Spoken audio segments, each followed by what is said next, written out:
বোনের বাসা থেকে আসতে রাত 10টা হয়ে গিয়েছিল। আর এসে খাবারগুলো গরম করে নিয়েছিলাম। সাহেবের জন্য যে খাবারগুলো পাঠিয়েছিল সেগুলো গরম করে তাকে ভাত দিয়ে দিয়েছিলাম, পোলাও দিয়েছিলাম। সে পোলাও খাবে না, বলে যে আমি পোলাও খাবো না, ভাত খাবো। সাদা ভাতের সাথে অবশ্য খাবারগুলোও ভালো লেগেছে। আর এদিক দিয়ে আনায়া দেখেন আম নিয়ে কী যে খেলা করছে। ও আম খাবে, খাবার খাচ্ছে না কিন্তু আম খাবে। পুরো আমগুলোই মুখে নিয়েছিল, তাই আমি একটু ভিডিও ফুটেজ নিয়ে নিলাম।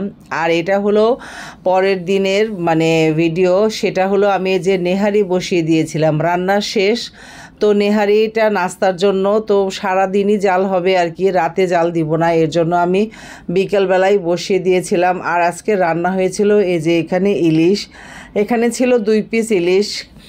আর এই যে এটা ছিল পাতলা ডাল রান্না করেছিলাম। আর এখানে একটা বড় ইলিশও রান্না করেছিলাম আলাদাভাবে। কেন রান্না করেছিলাম জানেন? আর এই যে এটা পটল আলু ভাজি করা হয়েছিল। আর এটা ছিল করলা ভাজি। আজকের আইটেমে বেশ ছিল। আজকে আমাদের একটা দাওয়াত আছে রাতে, এর জন্য হালকাই রান্না করেছি, কোনো মাংস রান্না করিনি। ইলিশ মাছ, এই যে ইলিশ মাছটা, এই ইলিশ মাছটা আস্তই রান্না করেছি। এটা কাটতে যেয়ে দেখলাম মাছটা কেমন যেন একটু নরম নরম হয়ে গেছে।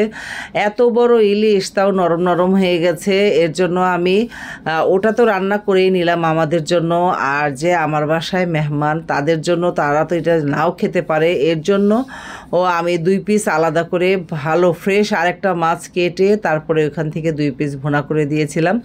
সেখান থেকে অবশ্য সে 1 পিসই খেয়েছিল, বাকি 1 পিস সেটা রয়ে গেছে। সেটা আমি পরের দিন সকালে নাস্তায় করেছিলাম, কারণ এইটা ভিডিওটা করেছিলাম ওই দিনই। আর এই যে রাতে আমাদের একটা দাওয়াত ছিল বুফে, সেখানে চলে গিয়েছিলাম খাওয়া দাওয়া করতে। এই যে আমি আর আমার ছেলে সবাই গিয়েছিলাম, অবশ্য কারো ফুটেজ নেওয়া হয়নি।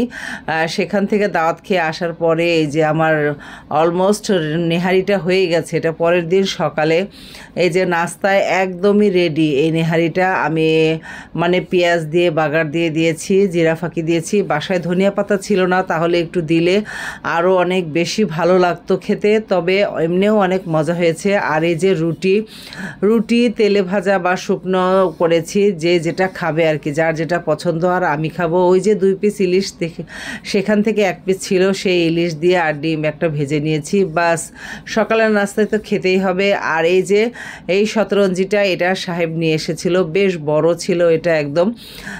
যেহেতু আমাদের ওই যে ছোট্ট মেহমান আনায়া, তাকে বসানোর জন্য আর কি এই শতরঞ্জিটা।